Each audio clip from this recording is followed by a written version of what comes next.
തകർന്നു വീഴാറായ മേൽക്കൂരയ്ക്ക് താഴെ ഭീതിയോടെ ഒരു കുടുംബം. കനത്ത മഴയിൽ വിവിധയിടങ്ങളിൽ നിന്നായി മഴക്കെടുതികളുടെ വാർത്തകൾ കേൾക്കുമ്പോൾ ആധിയോടെ 3 മക്കളെ ചേർത്ത് നിർത്തി ആശങ്കയുമായി ശാന്തകുമാരിയും ഭർത്താവ് രമേശും. കരിമ്പുഴ ആറ്റാശ്ശേരി ചോലക്കുറിശി ചുണ്ടയിൽ വീട്ടിൽ 32-കാരി ശാന്തകുമാരിയും ഭർത്താവ് രമേശും ഈ മഴക്കാലത്ത് ഓരോ ദിനവും തള്ളി നീക്കുന്നത് വലിയ ആശങ്കയിലും അങ്കലാപ്പിലുമാണ്. പഞ്ചായത്തിലെ 18-ാം വാർഡിലാണ് ഇവരുടെ വീട് സ്ഥിതി ചെയ്യുന്നത്. അച്ഛൻ വാസു 2 വർഷം മുൻപ് മരിച്ചിരുന്നു. അമ്മ മരിച്ച് 1 വർഷം തികഞ്ഞിട്ടില്ല. വളരെ ശോചനീയ അവസ്ഥയിലാണ് വീട്. ഓടിട്ട വീടിൻ്റെ മേൽക്കൂരയ്ക്ക് മുകളിൽ ടാർപോളിൻ കെട്ടിയാണ് ഇപ്പോൾ കഴിഞ്ഞുവരുന്നത്. ഏത് സമയവും അപകടം സംഭവിക്കാവുന്ന സാഹചര്യമാണ് നിലവിലുള്ളത്. ആയതിനാൽ തന്നെ ഇവർ ഇപ്പോൾ അന്തിയുറങ്ങുന്നത് തൊട്ടടുത്തുള്ള വല്യച്ഛൻ്റെ വീട്ടിലാണ്. രമേശ് മറ്റൊരു സ്ഥാപനത്തിൽ തയ്യൽ ജോലി ചെയ്തു വരികയാണ്.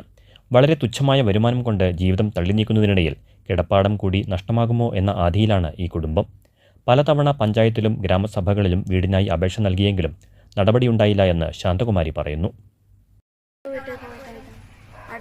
വല്യച്ഛൻ്റെ വീട്ടിൽ പോയിട്ടാണ് കിടക്കാറുണ്ട്. വീടൊക്കെ പൊളിഞ്ഞു വീട്. അപേക്ഷ കൊടുത്തിട്ട് 4 വർഷം കഴിഞ്ഞു. ഇതുവരെ 4 വർഷം കഴിഞ്ഞു. ഇതുവരെ ഒന്നും പറഞ്ഞിട്ടില്ല.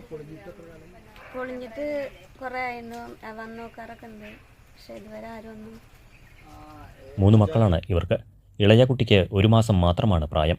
ബന്ധപ്പെട്ട അധികാരികൾ അടിയന്തരമായി വിഷയത്തിൽ ഇടപെടണമെന്ന് നാട്ടുകാർ ആവശ്യപ്പെട്ടു. അപ്പോൾ ആ രീതിയിലുള്ള ഒരു കുടുംബമാണ്. ഇതിൽ പഞ്ചായത്തിലും ഗ്രാമസഭയിലും എല്ലാ സമിതികളിലും ഇവർ ഈ അപേക്ഷ കൊടുത്തിട്ടുണ്ട്, പരാതി കൊടുത്തിട്ടുണ്ട്. ഇതുവരെ യാതൊരുവിധ പരിഹാരവും കണ്ടിട്ടില്ല. ഇപ്പം അവർക്ക് ഭയപ്പാടായിട്ട് അവർ വാടകയ്ക്ക് പോകണം എന്നുള്ള നിലപാടിൽ നിൽക്കുകയാണ്. അപ്പോൾ വാടക കൊടുക്കണച്ചപ്പോൾ 5000 റുപ്യ കൊടുക്കാതെ ആർക്കും ഇവിടെ താമസിക്കാൻ വേണ്ടിയിട്ട് വീട് കിട്ടില്ല. അങ്ങനെ 5000 റുപ്യ ഉണ്ടാക്കാൻ വേണ്ടിയിട്ട് അവർക്ക് കഴിയില്ല. അതുകൊണ്ട് ഇപ്പോൾ അവരെന്ത് ചെയ്യുന്നു വെച്ചാൽ അവർ വല്യച്ഛൻ്റെ വീട്ടിൽ പണിയൊന്നും കഴിഞ്ഞിട്ടില്ല. വീടിൻ്റെ അന്ത്യാകുമ്പോൾ അവിടെ പോയിട്ട് ചുരുണ്ട് മടങ്ങി കിടക്കും. പകൽ ഇവിടെ നിൽക്കുകയാണ്. വളരെ ദയനീയ അവസ്ഥയാണ്. അതുകൊണ്ട് എന്ത് ചെയ്യണം ചോദിച്ചാൽ പഞ്ചായത്തോ ബ്ലോക്കോ സർക്കാർ ആരായാലും വേണ്ടില്ല ഒരു വീട് നിർമ്മിച്ച് കൊടുക്കാൻ വേണ്ടിയിട്ടുള്ള ഒരു നടപടി വിനീതമായി ഈ നാട്ടുകാരെ ഒരു പ്രതിനിധി എന്നുള്ള നിലയ്ക്ക് പൊതു രംഗത്ത് നിൽക്കണമെന്നുള്ള നിലയ്ക്കും അഭ്യർത്ഥിക്കുകയാണ്.